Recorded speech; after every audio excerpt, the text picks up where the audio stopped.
As A Malayali എന്നെ പ്രൗഡാക്കിയ മറ്റൊരു കാര്യമാണ് അന്റാർട്ടിക്കയിലും നമ്മൾ മുണ്ടെടുക്കും എന്ന് പറയുന്ന പ്ലാൻ ചെയ്യുമ്പോൾ തന്നെ അവിടെ പോയിട്ട് നമ്മൾ ഇന്ത്യൻ പതാക എടുത്ത് ഫോട്ടോ എടുക്കണം, അതോടൊപ്പം മുണ്ടും എടുത്തൊരു ഫോട്ടോ എടുക്കണം.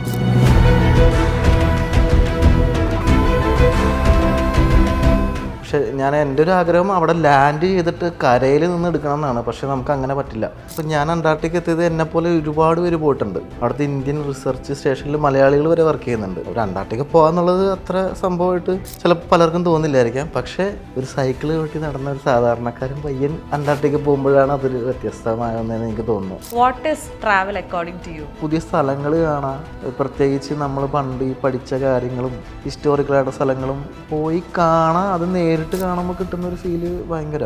നിങ്ങൾ കണ്ട അന്റാർട്ടിക്കൻ വീഡിയോ ഷൂട്ട് ചെയ്ത ഞാൻ ഐഫോണിലാണ് ഷൂട്ട് ചെയ്ത ആ ഫോണ് പോയി അവിടെ വെച്ചിട്ട്. പെട്ടുപോലൊക്കെ യാത്രകളിലുള്ളതാണ്. യാത്ര എന്ന് പറയുമ്പോൾ ഇങ്ങനെയാണ്, എല്ലാം പെർഫെക്റ്റ് ആയിട്ട് പോകുന്നതല്ലല്ലോ. ഇതുപോലെയുള്ള പല പ്രശ്നങ്ങളും വരും. ഈ പ്രശ്നങ്ങൾ സോൾവ് ചെയ്യുമ്പോഴാണ് നമ്മൾ പണ്ട് സന്തോഷ് ജോർജ് കുളങ്ങര സാറിന്റെ സംഭവങ്ങളെ കണ്ടില്ലേ, സഞ്ചാരം, അതിന്റെയൊക്കെ ഒരു വേറെ ഒരു ലൈറ്റർ വേർഷൻ പോലെ തോന്നിയിട്ടുണ്ട്. നമ്മുടെ ഈ യാത്രകളിൽ ഏറ്റവും ഇൻസ്പയർ ആയിട്ടുള്ളതും സന്തോഷ് സാർ തന്നെയാണ്. കഴിഞ്ഞ ദിവസം ഞാൻ വേറൊരു ഇന്റർവ്യൂ സാറിന്റെ കണ്ടപ്പോഴാണ് അതിനകത്ത് എൻ്റെ പേര് പറഞ്ഞു. അപ്പോൾ എനിക്ക് മനസ്സിലായി, എന്നെ അറിയാം. നമ്മുടെ നാട്ടിൽ പൊതുവെ ഒരു കൺസെപ്റ്റ് ഉണ്ട്, ഏതാണ്ട് ഇങ്ങനെ ഏറ്റവും ബഡ്ജറ്റായിട്ട് പോകുന്നത് മാത്രമാണ് യാത്ര എന്നുള്ളൊരു കൺസെപ്റ്റ്. പക്ഷെ അത് തെറ്റായ സംഭവമായിട്ടാണ് എനിക്ക് ഫീൽ ചെയ്തിട്ടുള്ളത്. യാത്ര എന്ന് പറഞ്ഞാൽ നമുക്ക് ഇഷ്ടമുള്ള രീതിയിൽ നമ്മുടെ മനസ്സിന് സമാധാനം കിട്ടുന്ന രീതിയിൽ പോകുക എന്നുള്ളതാണ്. ഉറപ്പായിട്ടും ഒരു പാഷൻ ഉള്ളിൽ കിടക്കുന്നുണ്ടെങ്കിൽ അവർ പോയിരിക്കും എന്നുള്ളതാണ്. അല്ലെങ്കിൽ എന്നെക്കൊണ്ട് ഇത് പറ്റൂല എന്ന് പറഞ്ഞാൽ അത് പറ്റത്തില്ല. ഒരിക്കലും എനിക്ക് പോകണം എന്നുള്ള ചിന്ത എപ്പോഴും മനസ്സിൽ കിടക്കുമ്പോൾ നമ്മൾ ഓട്ടോമാറ്റിക്കലായിട്ട് അതിന് വേണ്ടിയിട്ട് വർക്ക് ചെയ്യും. ഇപ്പം നമ്മളിവിടെ നിന്നുകൊണ്ട് ആ രാജ്യം കാണുമ്പോഴാണല്ലോ ഒരു രസമുള്ളൂ. അവിടെ തന്നെ ജീവിച്ചൊരു വില ഉണ്ടാകത്തില്ലേ, മുറ്റത്തെ മുല്ലൊക്കെ കാണില്ല എന്ന് പറയുന്ന പോലെ. എപ്പോഴും നമ്മൾ അങ്ങോട്ട് പോകുന്നതിന് മാത്രമല്ല, നമ്മൾ തിരിച്ച് വീട്ടിലേക്ക് വരും എന്നുള്ളൊരു ചിന്ത നമ്മളിൽ ഉള്ളതുകൊണ്ടാണ് എല്ലാ യാത്രകളും ശരിക്കും ഭയങ്കര മനോഹരമായിട്ടിരിക്കുന്നത്.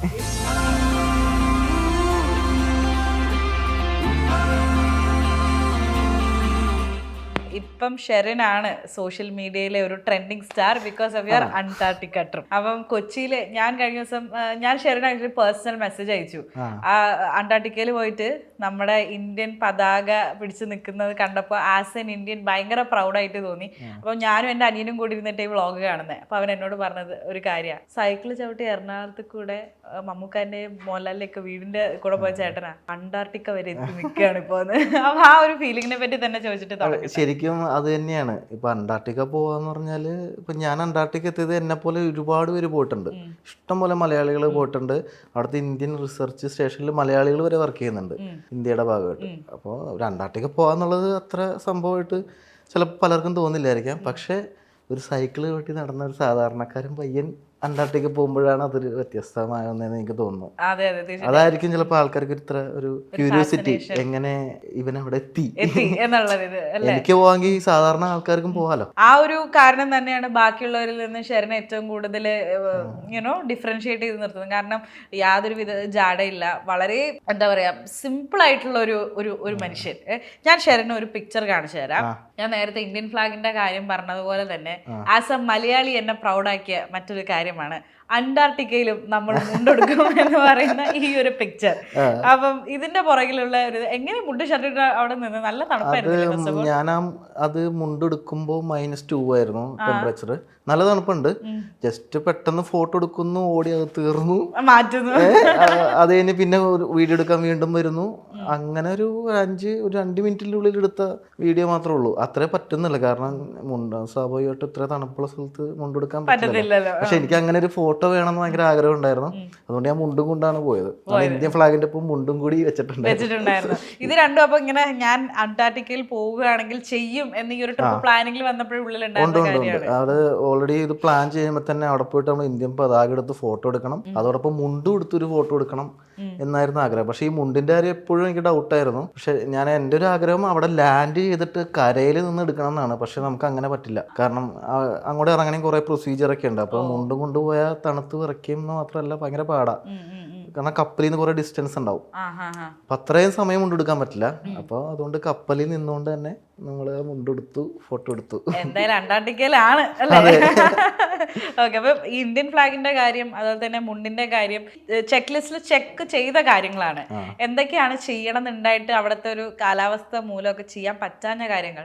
എനിക്ക് തോന്നുന്നു ഓൾമോസ്റ്റ് നമ്മൾ വിചാരിച്ചെല്ലാം നടന്നു. നമ്മൾ അന്റാർട്ടിക്കയുടെ സർക്കിൾ ക്രോസ് ചെയ്യണമെന്ന് ആഗ്രഹം ഉണ്ടായി, അത് നടന്നു. ഏറ്റവും പ്രധാനപ്പെട്ട അവിടെ ചെല്ലുക എന്നുള്ളത് തന്നെയാണ്. പെങ്കിനെ കാണുന്നുണ്ട്, പെങ്കിനെ കണ്ടു, തിമ്മിങ്കലത്തിനെ കണ്ടു, സീലിനെ കണ്ടു, ഒരുമാതിരിപ്പെട്ട എല്ലാ ജീവികളെയും കണ്ടു, ആ സ്ഥലം കണ്ടു. എക്സ്ട്രീം ക്ലൈമറ്റും അനുഭവിച്ചിട്ടാണ് വന്നത്. ലാസ്റ്റ് ഡേ ഭയങ്കര സ്നോ ആയിരുന്നു. ഈ സ്നോ എന്ന് പറഞ്ഞാൽ നമ്മുടെ മുഖത്ത് ഇങ്ങനെ അടിക്കും, വേനെടുക്കും, ശരീരത്തിൽ കൊണ്ടാവും. ഭയങ്കര നമ്മൾ മഞ്ഞ് വീണത് സാധാരണ എല്ലാവരും ചിലപ്പോൾ കണ്ടിട്ടുണ്ടാവും. പക്ഷെ ഇവിടുത്തെ മഞ്ഞ് വീഴ്ച കല്ലെടുത്ത് എറിയുന്ന പോലെയാണ്. എനിക്ക് ഇവിടെയൊക്കെ വേറെ എടുത്തിട്ട് ഒരു രക്ഷയിലാണ്. കാരണം മുഖം മാത്രം ഓപ്പൺ ആണല്ലോ, ബാക്കിയെല്ലാം പിന്നെ ജാക്കറ്റ് ഇട്ട് മറച്ചോണ്ട് കുഴപ്പമില്ല. അതാന്ന് തോന്നുന്നു അവിടെ ഒരു എന്താ പറയാ മനുഷ്യവാസം അധികം അങ്ങോട്ട് ഇല്ലാത്ത മനുഷ്യവാസം ഇല്ല. ആകെയുള്ള ഈ റിസർച്ചായിട്ട് ബന്ധപ്പെട്ട ആൾക്കാർ മാത്രമേ ഉള്ളൂ പോകുന്നത്. മനുഷ്യനെ അതിജീവിക്കാൻ വലിയ പാടായിരിക്കും. ആക്ച്വലി ഷെറിന്റെ വീഡിയോസ് എന്ന് പറഞ്ഞാൽ ചുമ്മാ ട്രാവൽ വ്ലോഗ്സ് മാതിരി സ്ഥലം നമ്മളെ കാണിച്ചു പോവുമല്ല. ഞാൻ പെൻഗ്വിൻ ഹൈവേ എന്ന് പറയുന്ന ഒരു സംഭവം ഉണ്ട് എന്ന് ഞാൻ പഠിച്ചത് ആക്ച്വലി ഷെറിന്റെ വീഡിയോ കണ്ടിട്ടാണ്. പലതരത്തിലുള്ള പെൻഗ്വിൻസ് ഉണ്ട്, ചെറുത് തൊട്ടിട്ട് മനുഷ്യന്റെ വലിപ്പം. നമ്മുടെ എത്രയുള്ള 4 അടി 5 അടിയുള്ള പെൻഗ്വിനുണ്ട്. അത് പല വിഭാഗം 18 സ്പീഷീസ് ഉണ്ട് പെൻഗ്വിനുകൾ. അപ്പൊ നമ്മൾ ആകെ 2 ടീമിനെ കണ്ടുള്ളൂ. ഒന്ന് ജെന്റു പെൻഗ്വിൻ, അത് നമ്മള് പോയ ഏരിയയിൽ ഇഷ്ടം പോലെ ഉണ്ടായിരുന്നു. പിന്നെ പറഞ്ഞ ചിൻസ്ട്രാപ്പ് പെൻഗ്വിൻ എന്ന് പറഞ്ഞിട്ട് ഇവിടെ ഇങ്ങനെ ഒരു വരയുള്ള പെൻഗ്വിൻ ഉണ്ട്. അതിനാണ് ആ ചിൻസ്ട്രാപ്പ് എന്ന് പറയുന്നത്. ഇങ്ങനെ ഒരു വരയുണ്ട്. അതിനെ 2 മെയിനായിട്ട് കണ്ടുള്ളൂ, ബാക്കിയെല്ലാം വേറെ വേറെ ഭാഗങ്ങളിലാണ്. നിങ്ങളിപ്പോൾ ഈ ഇന്റർവ്യൂ കണ്ടുകൊണ്ടിരിക്കാൻ നിനക്ക് വേണമെങ്കിൽ ഷെറിൻ്റെ ഇൻസ്റ്റഗ്രാമിൽ പോയിട്ട് ഷെറിൻ്റെ സ്റ്റോറി ഹൈലൈറ്റ്സ് എടുത്തുനിന്ന് കണ്ടോളൂ. ശരിക്കും ഒരു ജോഗ്രഫി ക്ലാസ്സിൽ ഇരുന്ന ആ ഒരു ടെക്സ്റ്റ് ബുക്ക് വായിക്കുന്ന ഫീലാണ്. പക്ഷെ എല്ലാ ഫോട്ടോസിലും ഷെറിൻ ഉണ്ടാകും മാത്രം. അപ്പം യാത്രകൾ കുറെ കാര്യങ്ങളും കൂടെ അല്ലേ നോളജ് പരമായിട്ട് പഠിക്കുകയാണത് ബാക്കിയുള്ളവരിലേക്ക് സ്പ്രെഡ് ചെയ്യാൻ കൂടിയിട്ടാണ്. എനിക്കത് പേഴ്സണലി ഭയങ്കര ഇഷ്ടമുള്ള കാര്യമാണ് ഈ ഭൂമിശാസ്ത്രപരമായിട്ടുള്ള കാര്യങ്ങൾ അറിയാനും. അതുകൊണ്ടാണ് നമ്മൾ ഇത്തരം സ്ഥലങ്ങൾ സെലക്ട് ചെയ്ത് പോകുന്നത്. എനിക്ക് ഭയങ്കര ഇഷ്ടമുള്ള സംഭവം. അപ്പൊ അത് ആൾക്കാരോട് കാണിച്ചു കൊടുക്കുക എന്ന് പറയുമ്പോൾ അത് കുറച്ചും കൂടി ഇഷ്ടമാണ്. So is that the reason exactly why you became a travel vlogger? എന്ന് വെച്ചാൽ എനിക്ക് പണ്ടോട്ടേ ഇതൊരു ആക്ച്വലി എൻ്റെ ഒരു പാഷനാണ് ഇത്. അപ്പോൾ പണ്ടോട്ടേ നമ്മൾ ട്രാവൽ ചെയ്യുന്നുണ്ട്. ഇപ്പോൾ ഈ യൂട്യൂബും സോഷ്യൽ മീഡിയ ഇല്ലാത്ത കാലത്ത് ഞാൻ ട്രാവൽ ചെയ്തിട്ടുണ്ട്. എൻ്റെ 20 വയസ്സുള്ളപ്പോൾ ഞാൻ നോർത്ത് ഈസ്റ്റ് ഒക്കെ പോയിട്ടുണ്ട് ട്രെയിൻ കയറി. അപ്പം അന്നൊന്നും വീഡിയോ ഒന്നും ഇല്ല. പിന്നെ ഇത് ഇങ്ങനൊരു എന്താണ് ഓപ്പർച്യൂണിറ്റി, അല്ലെങ്കിൽ ഇൻസ്റ്റാഗ്രാമോ യൂട്യൂബൊക്കെ വന്നപ്പോൾ ഓട്ടോമാറ്റിക്കലി അതിലേക്ക് വന്നു. പിന്നെ വീഡിയോകൾ ഇട്ട് തുടങ്ങി, ഫോട്ടോസ് ഇട്ട് തുടങ്ങി. അങ്ങനെയാണ് ഇതിനകത്തേക്ക് വന്നത്. പക്ഷെ ട്രാവലിംഗ് അതിന് മുമ്പേ പണ്ടും ഉണ്ട്. അപ്പം ഇതിപ്പം എന്താ പറയുക, എത്ര വലിയ ഫണ്ടോ അല്ലെങ്കിൽ അത്ര വലിയ കോണ്ടാക്റ്റോ ഒന്നും ഇല്ലാത്ത ഒരു സാധാരണക്കാരന് എന്തായിരുന്നു അതിന്റെ പ്രോസസ് ആൻഡ് എത്രയാണ് ഒരു ആക്ച്വൽ എക്സ്പെൻസ് വന്നത്? എക്സ്പെൻസ് ആണ് ഇതിനകത്ത് ഏറ്റവും വലിയൊരു ഘടകം എന്ന് പറഞ്ഞാൽ. നല്ല പൈസ ചിലവാകും. കാരണം അന്റാർട്ടിക്ക ഒരു നാച്ചുറൽ പ്രൊട്ടക്റ്റഡ് ഏരിയ ആണ്. നമുക്ക് പെട്ടെന്ന് ഇപ്പോൾ ഏതെങ്കിലും ഒരു ഡൽഹി പോകണം എന്ന് പറഞ്ഞാൽ ബാക്ക് പാക്ക് എടുത്ത് പോകാൻ പറ്റില്ല. നമ്മൾ ഏതെങ്കിലും ഒരു പാക്കേജിന്റെ ഭാഗമായിട്ടേ പറ്റുള്ളൂ. അല്ലെങ്കിൽ പിന്നെ അതിന് അംഗീകാരം വേണം. നമുക്ക് ഒരു പെർമിറ്റ് ഉണ്ടെങ്കിൽ അങ്ങോട്ട് പോകാൻ പറ്റുള്ളൂ. അപ്പോൾ ഫസ്റ്റ് എൻ്റെ ഒരു അഭിപ്രായത്തിൽ ഈ ഒരു അന്റാർട്ടിക്ക പ്ലാൻ ചെയ്യുമ്പോൾ തന്നെ ആദ്യം അന്റാർട്ടിക്കനെ കുറിച്ചോ അല്ലെങ്കിൽ അവിടുത്തെ ഷിപ്പ് ബുക്ക് ചെയ്യണ എങ്ങനെ ട്രാവൽ ചെയ്യുക അതൊന്നുമല്ല. ഫസ്റ്റ് വിസ കിട്ടുമെന്ന് നോക്കണം. പക്ഷേ അന്റാർട്ടിക്ക പോകാൻ വിസ വേണ്ട. അന്റാർട്ടിക്ക ഒരു രാജ്യമല്ല. പക്ഷേ ഏതെങ്കിലും ഒരു രാജ്യം വഴിയായിരിക്കും നമ്മൾ അങ്ങ് പോകാൻ പറ്റുള്ളൂ. അപ്പോൾ ആ രാജ്യത്തെ വിസ എടുക്കണം. ഇപ്പോൾ നമ്മൾ ഷിപ്പിലാണ് പോകണമെങ്കിൽ നമുക്ക് എന്തായാലും അർജന്റീന വഴിയേ പോകാൻ പറ്റുള്ളൂ. അപ്പോൾ അർജന്റീന വിസ വേണം. പക്ഷേ അർജന്റീന വിസ അങ്ങനെ പെട്ടെന്ന് കിട്ടത്തില്ല, ഭയങ്കര ബുദ്ധിമുട്ടാണ്. ഇപ്പോൾ US വിസ ഒക്കെ പാസ്പോർട്ടിലുണ്ടെങ്കിൽ നമുക്ക് സിമ്പിളായിട്ട് ഈ വിസ എടുക്കാം. ഒരു $400 കാശ് കൊടുത്താൽ മാത്രം മതി. ഒരു ഈ വിസ എടുത്ത് അങ്ങ് പോവാം. പക്ഷേ സാധാരണ ഒരു ഇന്ത്യൻ പാസ്പോർട്ട് ആണെങ്കിൽ നമുക്ക് വിസ കിട്ടാന്ന് പറഞ്ഞാൽ ഭയങ്കര തലവേദനയാണ്. ഏതാണ്ട് 2 മാസത്തെ പ്രോസസ്സും ഉണ്ട്. ഒന്നാമത്തത് ഡൽഹി പോയിട്ട് ഇന്റർവ്യൂ അറ്റൻഡ് ചെയ്യണം. പിന്നെ ഡോക്യുമെന്റ് കൊടുക്കുമ്പോൾ സ്പാനിഷിലോട്ട് കൺവേർട്ട് ചെയ്യണം, മാറ്റണം. അങ്ങനെ 100 കൂട്ടം ചടങ്ങാണ്. ഇനിയിപ്പോൾ അത് ഇങ്ങനെ നോക്കിയാൽ കിട്ടിയ ഊട്ടി എന്നുള്ളൊരു സെറ്റപ്പാണ്. ഭയങ്കര ബുദ്ധിമുട്ടാണ് ഈ സാധനം കിട്ടാൻ. ഇനി കിട്ടിയാൽ തന്നെ ഇന്ത്യയിൽ നിന്ന് കയറി പോകാന്ന് പറയുന്നതും ഭയങ്കര ഒരു ടാസ്ക് തന്നെയാണ്. ഞാൻ പറയുന്നത് ചെറുപ്പക്കാരെ കുറിച്ചാണ് കേട്ടോ. ഒരു 50 വയസ്സിന് മുകളിലുള്ളവർക്ക് ഈ ഒരു പ്രശ്നമില്ല. പക്ഷേ ചെറുപ്പക്കാരായിട്ടുള്ള ആൾക്കാരാണെങ്കിൽ നിങ്ങൾക്ക് നേരിടാൻ പോണ മെയിൻ പ്രശ്നം വിസ ആയിരിക്കും. 2, ഇവിടെ നിന്ന് കയറി പോകുമ്പോൾ എയർലൈൻസുകാർ പിടിച്ചു നിർത്തിയിട്ട് ചോദ്യം ചെയ്യലായിരിക്കും. അതെല്ലാ സ്ഥലത്തും ചോദ്യം ചെയ്യലുണ്ടാവും. ഭയങ്കര ചോദ്യം ചെയ്യൽ ഇതൊക്കെ അനുഭവിക്കാൻ നേരിടണം. അപ്പം ഞാൻ തന്നെ ഇവിടെ നിന്ന് ഡൽഹിയിൽ നിന്നാണ് കയറിപ്പോയത്. അവർ പിടിച്ചിരുത്തി ചോദ്യം എന്തിനു പോകുന്നു, അവിടെ പോകുന്നു. അപ്പം എൻ്റെ ഓൾറെഡി ഡോക്യുമെന്റ് ഉണ്ട്, ഞാൻ സ്ഥിരം ട്രാവൽ ചെയ്യുന്നതാണ്. ഞാൻ പോകുന്നതിന് മുമ്പ് ഓസ്ട്രേലിയ, ന്യൂസിലാൻഡ് പോലുള്ള രാജ്യങ്ങളൊക്കെ പോയിട്ടുള്ളത് കൊണ്ട് കൺവിൻസ് ചെയ്യാൻ പറ്റി. പക്ഷെ ഒരു രാജ്യവും അധികം പോയിട്ടില്ലെങ്കിൽ നമുക്ക് കൺവിൻസ് ചെയ്യാൻ പറ്റില്ല. കാരണം പ്രധാന റീസൺ അമേരിക്കയിലോട്ട് മറ്റേ ഇല്ലീഗലായിട്ട് മൈഗ്രേറ്റ് ചെയ്യുന്നുണ്ട് ആൾക്കാർ. അപ്പോൾ അതിൻ്റെ റീസൺ കാരണം എല്ലാവരും ചോദ്യം ചെയ്യലും ഒക്കെ പിടിച്ചു നിർത്തിയേ വിടത്തുള്ളൂ. അതൊരു ടാസ്ക്കാണ്. നമ്മൾ ഈ പൈസ കൊടുക്കണമല്ലോ. ഏതാണ്ട് ഈ പറയുന്ന പോലെ അന്റാർട്ടിക്കൻ ട്രിപ്പിന് നല്ലൊരു എക്സ്പെൻസ് വരും. ഒരു 5-8 ലക്ഷം രൂപ നമുക്ക് ഇതിനു വേണ്ടി മാത്രം വരും. ഇത്രയും പൈസ കൊടുക്കുമ്പോഴാണ് ടിക്കറ്റ് കിട്ടുള്ളൂ.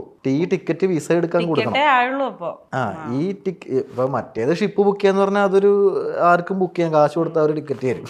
ഈ ടിക്കറ്റ് ഉണ്ടെങ്കിലാണ് നമുക്ക് വിസക്ക് അപ്ലൈ ചെയ്യാം. നമ്മൾ ഇന്ന കാര്യത്തിനാണ് പോണതെന്ന് പറഞ്ഞിട്ട് ടിക്കറ്റ് കാണിക്കണം. അപ്പോൾ പൈസ ആദ്യം കൊടുക്കേണ്ടി വരും. പക്ഷെ എന്നിട്ട് വിസ റിജക്റ്റ് ആയി പോയി കഴിഞ്ഞാൽ എന്ത് ചെയ്യും? ഈ കാശ് മൊത്തം വെള്ളത്തിലാവും. അപ്പം അതൊരു വലിയ ടാസ്ക് തന്നെയാണ് ഈ അവിടെ വരെ എത്തിപ്പെടുക എന്നുള്ളത്. ഷെറിന്റെ ഇപ്പം ഈ ഒരു അന്റാർട്ടിക്ക ജേർണിയിൽ ഏറ്റവും കൂടുതൽ ഫേസ് ചെയ്ത ഒരു പ്രോബ്ലം അല്ലെങ്കിൽ ഒരു വലിയ ചാലഞ്ച് എന്തായിരുന്നു? ഇപ്പൊ കുറെ കടമ്പകൾ ഉണ്ടല്ലോ കടക്കാനായിട്ട്. ഒന്നാമത് ഫൈനാൻഷ്യൽ ആണ്.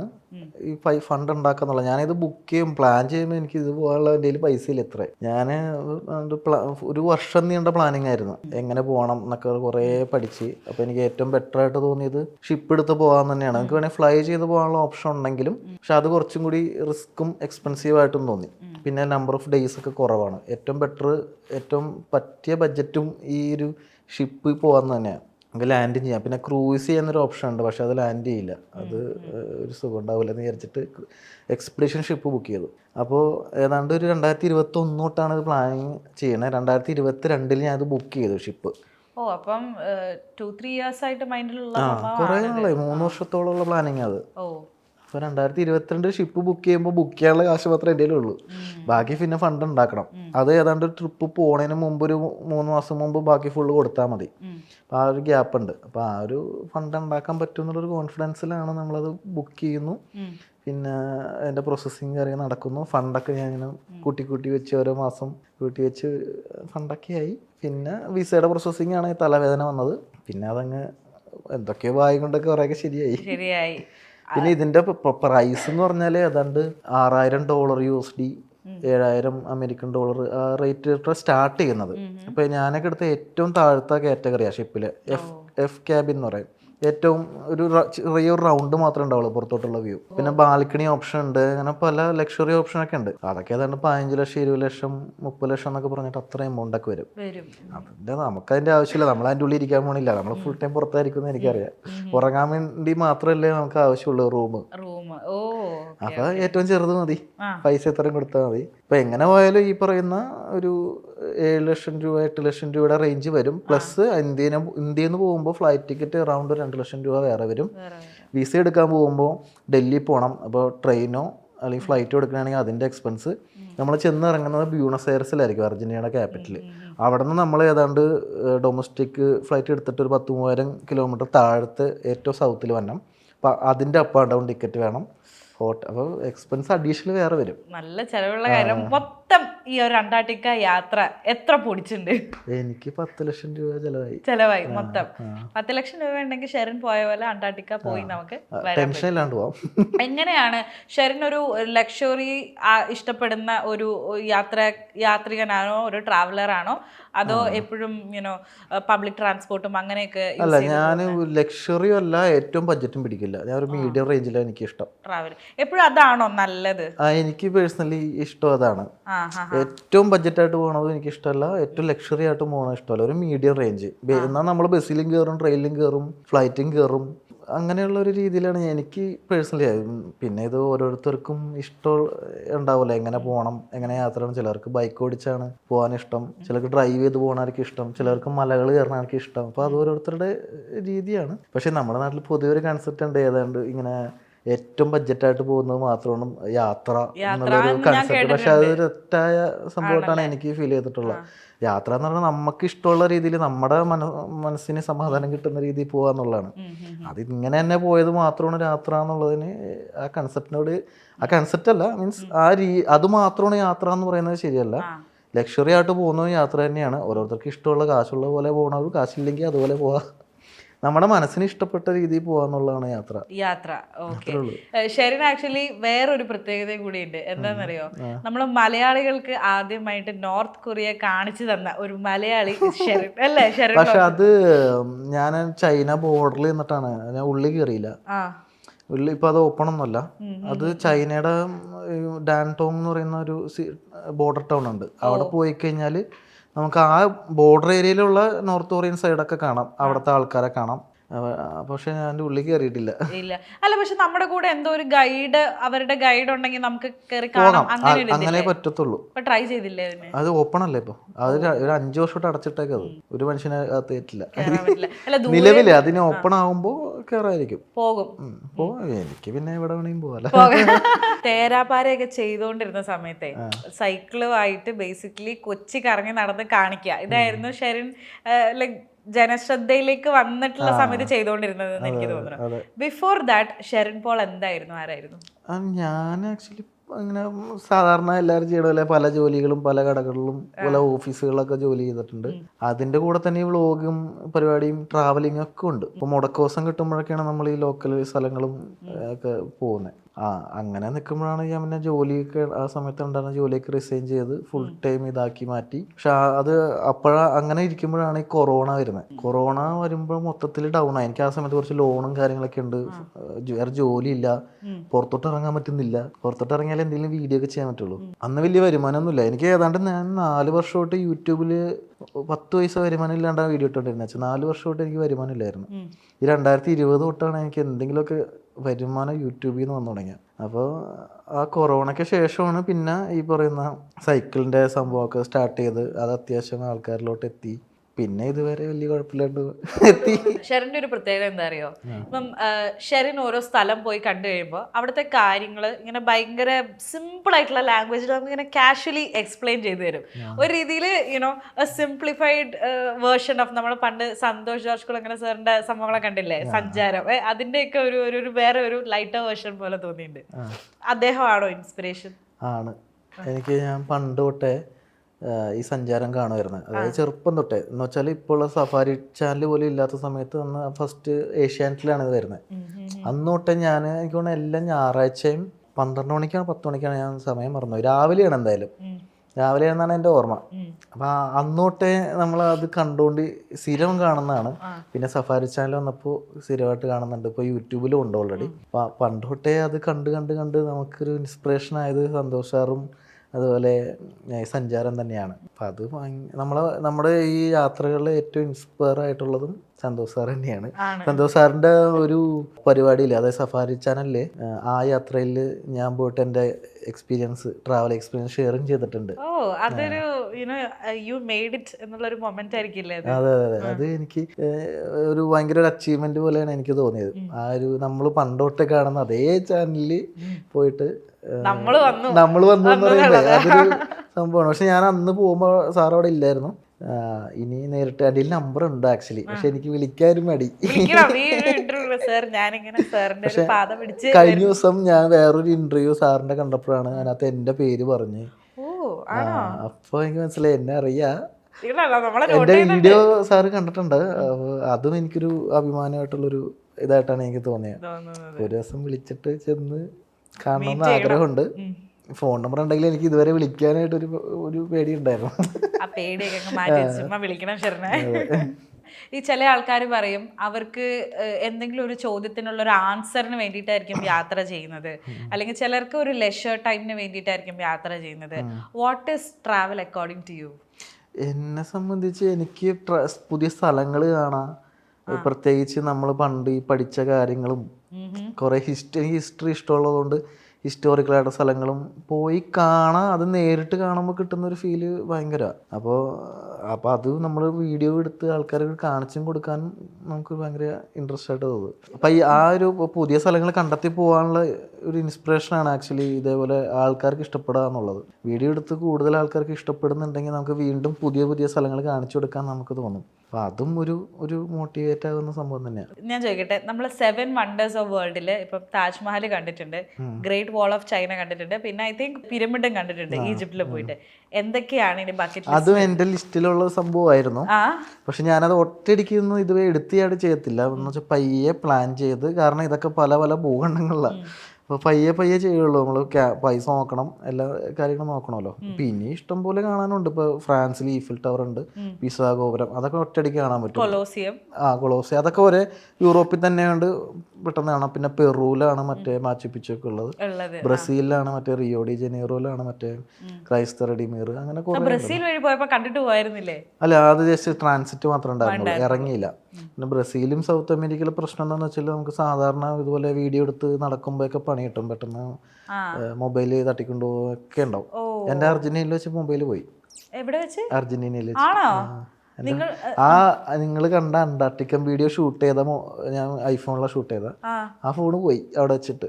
തിരിച്ചു വന്നപ്പോൾ ഞാൻ ഇങ്ങോട്ട് ഫ്ലൈറ്റ് കയറിയ തലേ ദിവസം എൻ്റെ അടിച്ചിട്ട് പോയി. ഈശ്വര, ഇതേപോലുള്ള വേഴ്സ്റ്റ് എക്സ്പീരിയൻസുകൾ വേറെ ഇപ്പൊ കുറെ സ്ഥലങ്ങൾ ട്രാവൽ ചെയ്യുമ്പോഴത്തേക്കും ഉണ്ടാകുമല്ലോ? എന്ന് വെച്ചാൽ അങ്ങനത്തെ ഇതുപോലെയുള്ള ആളുകളുടെ നിന്നുള്ളൊക്കെ മോശം. ഒരു തവണ നോർത്ത് ഈസ്റ്റ് ഭാഗത്ത് മറ്റേ ആസാം മേഘാലയ വഴി രാത്രി കയറിയപ്പോൾ ഒരു പ്രശ്നം ഉണ്ടായിരുന്നു. ആൾക്കാർ വഴി അടഞ്ഞ് പൈസ പിരിക്കുക ഒരു പരിപാടി ഉണ്ടായി. അത് ഞങ്ങൾ മേടിച്ചു പോയ സംഭവം. രാത്രിയിൽ കൊള്ളക്കാരെ പോലെ ഒരു വട്ടം വന്നിട്ട് ഒരു പ്രശ്നം ഉണ്ടായിരുന്നു. അത് ഇന്ത്യൻ ട്രിപ്പ്, ഞാൻ ഇന്ത്യയിൽ എല്ലാ സ്റ്റേറ്റും പോയിട്ടൊരു ട്രിപ്പ് ഉണ്ടായിരുന്നു. അപ്പം അങ്ങനത്തെ 2 കാര്യം മാത്രമേ വന്നിട്ടുള്ളൂ. പിന്നെ എല്ലാം ഈ ലാൻഡ് സ്ലൈഡ് ഉണ്ടായി, റോഡൊക്കെ ഒലിച്ചു പോയി തിരിച്ചു വരാൻ പറ്റാത്ത ബ്ലോക്ക്, സ്റ്റക്കായി പോയത് ഒക്കെ ഉണ്ട്. പിന്നെ ലഡാക്കിൽ ഡിസംബറിൽ പോയിട്ട് സോജില പാസ് മൊത്തം മഞ്ഞ് വീണ് 5 ദിവസം അവിടെ പെട്ട്, അങ്ങനത്തെ കുറച്ച് ഇൻസിഡന്റ് ഇതുപോലൊക്കെ യാത്രകളിലും ഉള്ളതാണ്. ഇപ്പൊ അതാണ് യാത്ര എന്ന് പറയുമ്പോൾ ഇങ്ങനെയാണ്, എല്ലാം പെർഫെക്റ്റ് ആയിട്ട് പോകുന്നതല്ലല്ലോ. ഇതുപോലെയുള്ള പല പ്രശ്നങ്ങളും വരും. ഈ പ്രശ്നങ്ങൾ സോൾവ് ചെയ്യുമ്പോഴാണ് നമ്മൾ ഒരു കറക്റ്റ്, അത് നമ്മുടെ ജീവിതത്തിൽ അത് ബാധിക്കും. നമ്മുടെ എന്തെങ്കിലും ജീവിതത്തിൽ പ്രശ്നങ്ങൾ വരുമ്പോൾ നമുക്ക് ഈ യാത്രകളിലെ അനുഭവങ്ങൾ ഉണ്ടാവില്ല. ഇത്രയും ഒരു ഇഷ്യൂ വരുമ്പോൾ നമ്മൾ എങ്ങനെ സോൾവ് ചെയ്ത്, പ്രശ്നങ്ങളെ സോൾവ് ചെയ്തുകൊണ്ട് നമുക്ക് അത് സോൾവ് ചെയ്യാനുള്ള ഒരു മനക്കെട്ടിയൊക്കെ നമുക്ക് ഓട്ടോമാറ്റിക് വരും. ജീവിതത്തിൽ എന്ത് വന്നാലും ഇപ്പൊ ആക്ച്വലി എന്റെ മെന്റാലിറ്റി അങ്ങനെയാണ് ഇപ്പൊ അങ്ങനെയായി. എന്ത് പ്രശ്നം വന്നാലും ഒരു പ്രശ്നമില്ല, അതൊക്കെ മാറിപ്പോക്കോളും എന്നുള്ളൊരു ചിന്ത ഓട്ടോമാറ്റിക് വരും. ഏറ്റവും കഷ്ടപ്പെട്ട് ഷൂട്ട് ചെയ്ത ഒരു വ്ലോഗ് അല്ലെങ്കിൽ ഒരു രാജ്യം ഏതായിരുന്നു ശരൺ? അങ്ങനെ എനിക്കങ്ങനെ ഭയങ്കര കഷ്ടപ്പാട് തോന്നിയിട്ടില്ല ഒരു രാജ്യത്ത് പോയിട്ടും. എല്ലാം അതിന്റെ രീതിയിൽ അങ്ങ് എടുക്കും. പിന്നെ ചില ക്ലിപ്പുകളും ചില ഷോട്ടുകൾ കിട്ടിയില്ലോ എന്നൊക്കെ ഒരു വിഷമമൊക്കെ ചിലപ്പോൾ വരും. അതിന്റെ ഒരു പ്രശ്നം. ഇപ്പൊ എക്സാമ്പിള് അന്റാർട്ടിക്ക പോയപ്പോൾ തന്നെ തിമ്മിങ്ങൾ ഇങ്ങനെ ചാടി വീഴുന്ന ഒരു സീനുണ്ട്. അതെനിക്ക് കിട്ടിയില്ല, വേറെ ആൾക്ക് കിട്ടി. ഒരു ഫോട്ടോസ് ഉള്ളവരെടുത്ത്. അത് നമ്മളറിയത്തില്ല, ഇത് എവിടെയൊക്കെ പൊങ്ങണേന്ന് നമുക്കറിയത്തില്ല, മനസ്സിലാവില്ല. അങ്ങനെ കുറെ സിറ്റുവേഷൻ വരുമ്പോ അത് കിട്ടാൻ നമുക്ക് കിട്ടിയില്ലല്ലോ. പിന്നെ അതുപോലെ തന്നെ നമ്മള് തിമ്മിങ്കല തൊട്ടടുത്ത് ഇപ്പൊ നമ്മളൊരു മറ്റേ സോഡിയാക്ക് എന്ന് പറയുന്ന ഒരു ബോട്ടിലാണ് ഇറങ്ങുന്നത്. അപ്പൊ അതിങ്ങനെ ഇറങ്ങി കുറെ കാഴ്ച കണ്ട് നമ്മൾ തിരിച്ചു കയറി വന്നപ്പോഴാണ് അടുത്ത ടീം പോകും. അങ്ങനെയാണ് അങ്ങനെ പോകാൻ പറ്റുള്ളൂ. കാരണം ഒറ്റ ടൈം 100 പേർക്കുള്ളിൽ അന്റാർട്ടിക്കയിൽ ലാൻഡ് ചെയ്യാൻ പാടില്ല എന്ന റൂളുണ്ട്. അപ്പോൾ കുറച്ച് പേരെ കയറ്റുള്ളൂ. അപ്പോൾ നമ്മൾ തിരിച്ച് സ്ഥലമൊക്കെ കണ്ട് കയറി വന്നപ്പോൾ രണ്ടാമത് ടീം ഇറങ്ങിയ ആൾക്കാർക്ക് തൊട്ട് മുമ്പിൽ മറ്റേ തിമ്മിങ്കലം വന്ന് നല്ല വലിയ സാധനം, ഒരു ബസ്സിനേക്കാളും വലിപ്പമുള്ളൊരു തിമ്മിങ്കലം വന്നിട്ട് അവരുടെ അടുത്ത് കിട്ടി. അപ്പൊ അവർക്കൊരു ഭാഗ്യം ഉണ്ടായി, പക്ഷെ അപ്പൊ അത് എനിക്ക് കിട്ടിയില്ല. അപ്പൊ അതിന്റെ ഫോട്ടോസ് ആൾക്കാർ ഷെയർ ചെയ്തപ്പോൾ ഞാൻ അതൊന്ന് യൂട്യൂബില് വീഡിയോന്റെ ഇടയിൽ കാണിച്ചു കൊടുത്തുന്നല്ലാണ്ട് എനിക്കൊരു വീഡിയോ എടുക്കാനോ മര്യാദ കാണാനോ പറ്റിയില്ല. 16 രാജ്യങ്ങൾ ട്രാവൽ ചെയ്ത ആളാണ് ശരൺ. ഈ ഒരു സ്ഥലത്ത് ഏത് രാജ്യം കണ്ടപ്പോഴോ എനിക്കിവിടെ ജനിക്കായിരുന്നു, I could live here forever എന്ന് തോന്നിയ ഒരു കൺട്രി? അങ്ങനെ എനിക്ക് തോന്നുന്നില്ല. നമ്മുടെ ഇവിടെ തന്നെ നല്ലത്. ഇപ്പൊ നമ്മളിവിടെ നിന്നുകൊണ്ട് ആ രാജ്യം കാണുമ്പോഴാണല്ലോ ഒരു രസമുള്ളൂ. അവിടെ തന്നെ ജീവിച്ചൊരു വില ഉണ്ടാവത്തില്ലേ, മുറ്റത്തെ മുല്ലൊക്കെ വേണമല്ലോ എന്ന് പറയുന്ന പോലെ. ഇവിടെ നിന്നുകൊണ്ട് നമ്മൾ അത് ആ സ്ഥലങ്ങളൊക്കെ കണ്ടിട്ട് ഇവിടെ തന്നെ തിരിച്ചു വരുമ്പോഴാണ് അതിനൊരു എല്ലാ യാത്രകളും എനിക്ക് അങ്ങനെ തോന്നിയിട്ടുള്ള. എപ്പോഴും നമ്മൾ അങ്ങോട്ട് പോകുന്നതിന് മാത്രമല്ല, നമ്മൾ തിരിച്ച് വീട്ടിലേക്ക് വരും എന്നുള്ളൊരു ചിന്ത നമ്മളിൽ ഉള്ളതുകൊണ്ടാണ് എല്ലാ യാത്രകളും ശരിക്കും ഭയങ്കര മനോഹരമായിട്ടിരിക്കുന്നത്. എനിവേ, നമ്മൾ ഈ പൈസ ഇല്ല, സമയമില്ല എന്നൊക്കെ ഇതുകൊണ്ട് യാത്ര പോകാനായിട്ട് ഇങ്ങനെ മടിച്ചു നിൽക്കുന്നവരെ അവരുടെ അടുത്ത് എന്താണ് ആക്ച്വലി ശരണ് പറയാൻ? അല്ല, ഉറപ്പായിട്ടും ഒരു പാഷൻ ഉള്ളിൽ കിടക്കുന്നുണ്ടെങ്കിൽ അവർ പോയിരിക്കും എന്നുള്ളതാണ്. നമുക്ക് നമ്മുടെ ചുറ്റും മൊത്തം പ്രശ്നമാണ്, അല്ലെങ്കിൽ എന്നെ കൊണ്ട് ഇത് പറ്റൂല എന്ന് പറഞ്ഞാൽ അത് പറ്റത്തില്ല. അപ്പം നമ്മളെപ്പോഴും പോസിറ്റീവായിട്ട് ചിന്തിക്കൂലേ, ഇത് പറ്റും, ഇത് നടത്താൻ പറ്റും, നമുക്ക് പറ്റും, അല്ലെങ്കിൽ ഇത് ഒരിക്കലും എനിക്ക് പോകണം എന്നുള്ള ചിന്ത എപ്പോഴും മനസ്സിൽ കിടക്കുമ്പോൾ നമ്മൾ ഓട്ടോമാറ്റിക്കലായിട്ട് അതിന് വേണ്ടിയിട്ട് വർക്ക് ചെയ്യും. ഒരു കാര്യം നമുക്ക് അച്ചീവ് ചെയ്യണം, അല്ലെങ്കിൽ നമുക്കൊരു വിഷമം ഉണ്ടെങ്കിൽ അത് അതിൽ നിന്ന് മാറണം എന്ന് ചിന്തിച്ചാൽ മാത്രമേ മാറുള്ളൂ. വിഷമിച്ചിരിക്കുമ്പോൾ നമ്മളെപ്പോഴും അങ്ങനെ തന്നെ ഇരിക്കുള്ളൂ, നമ്മളെ അന്ന് കയറി വരത്തില്ല. പോസിറ്റീവായിട്ട് ചിന്തിച്ചിട്ട് ഇപ്പം നമുക്ക് അല്ലെങ്കിൽ ഇപ്പോൾ ഇന്നൊരു സംഭവം നമുക്ക് മേടിക്കണം, ഒരു മൊബൈൽ ഫോൺ മേടിക്കണം, ഒരു ഐഫോൺ മേടിക്കണം. അപ്പോൾ അതിന് വേണ്ടിയിട്ട് നമുക്ക് ഇത്ര രൂപ ചിലവ് വരും. അപ്പോൾ നമ്മൾ അതിന് വേണ്ടിയിട്ട് ഇങ്ങനെ എപ്പോഴും ആഗ്രഹിച്ചുകൊണ്ടിരിക്കണം. ആഗ്രഹിക്കുക മാത്രമല്ല, നമ്മൾ ഓട്ടോമാറ്റിക്കലി അതിന് വേണ്ടി നമ്മൾ വർക്ക് ചെയ്യും. അങ്ങനെ നമ്മുടെ മനസ്സിൽ അത് വേണം എന്നുള്ള ചിന്ത വരുമ്പോൾ അതൊരു സൈക്കോളജി ആണെന്ന് എനിക്ക് തോന്നിയിട്ടുണ്ട്. ഓട്ടോമാറ്റിക്കലി നമ്മൾ അതിന് വേണ്ടി വർക്ക് ചെയ്യും, നമ്മളൊരു ദിവസം അത് മേടിക്കുകയും ചെയ്യും. അങ്ങനെയാണ്. അല്ലെങ്കിൽ ഒരു സ്ഥലത്ത് നമുക്ക് പോകണം എന്ന് ആഗ്രഹിച്ചു കഴിഞ്ഞാൽ സ്ഥിരമായിട്ട് നമ്മൾ ചിന്തിക്കുമ്പോൾ എന്താണെന്ന് വെച്ചാൽ നമ്മൾ അതിനുവേണ്ടി വർക്ക് ചെയ്യും. അത് നമ്മൾ അറിയാണ്ട് അതിന് വേണ്ടിയിട്ട് ചെയ്തുകൊണ്ടിരിക്കും. ഈ ലോകം മുഴുവൻ നമ്മുടെ കൂടെ നിൽക്കും എന്ന് പറയുന്ന ആ ഒരു തിയറി അത് ശരിയാണ്. അത് ഉള്ളതാ. പോസിറ്റീവ് ചിന്തിച്ചാൽ പോസിറ്റീവ് നടക്കും, നമ്മൾ നെഗറ്റീവ് ചിന്തിച്ചാൽ അത് മാത്രമേ ജീവിതത്തിൽ നടക്കുള്ളൂ. ഇതാണോ ഷെറിന്റെ ഒരു ഡ്രൈവിംഗ് ഫോഴ്സ് ഇൻ ലൈഫ്? അതുപോലെ തന്നെ ഈ നെഗറ്റീവ് ആയിട്ടുള്ള ആൾക്കാരെ ഞാൻ അടുപ്പിക്കൂല.